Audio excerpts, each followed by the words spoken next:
Hello everyone, my name is Ikhwan Tariq Arifin.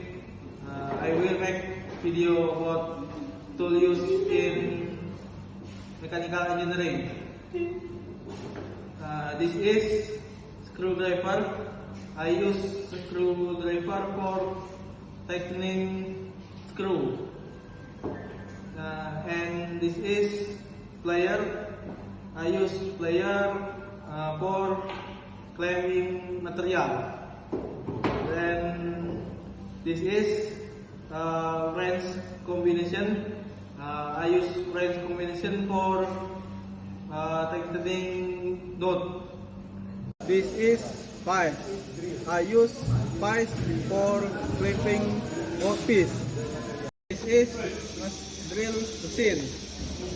I use drill machine for drilling material.